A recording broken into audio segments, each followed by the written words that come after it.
हमारे को यदि आरक्षण चाहिए, अभी हमारे को एमबीसी आरक्षण मिला है, ये राहत है, लेकिन समग्र आरक्षण चाहिए जिसमें खेती और मजदूरों के लिए पशुपालन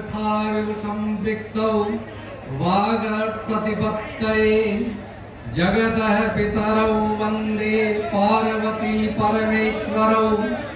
सम्मानित संत प्रवर वृंद, सम्मानित मंच और मेरे समाज के सहृदय सामाजिक बंधुओं, अभी बात चल रही थी, केवल राम जी लोढ़ी ने कहा कि हमारे को भी आरक्षण मिलना चाहिए, आरक्षण हमारे को मिले, लेकिन आरक्षण समग्र रूप में हो।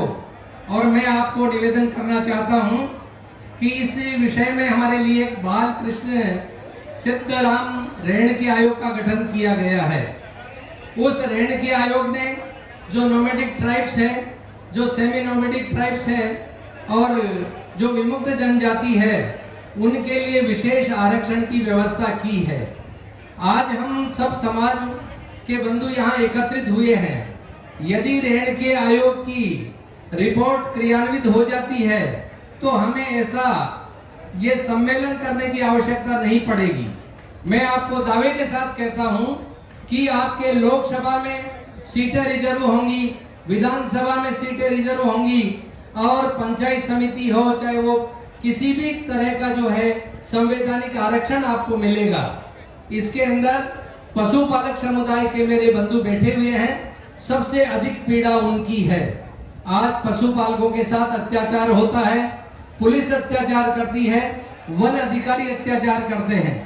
तो ये जो वन संरक्षण नियम बना हुआ है, जानवरों के प्रति जो हिंसा का जो अधिनियम बना हुआ है, रेणके बालकृष्ण जी रेणके कहते हैं कि ये सारे जो है अधिनियम है उनमें संशोधन होना चाहिए और इन खानाबदोश और यायावर जो जनजाति है उनके लिए समीक्षा करके पुनः लागू करना चाहिए।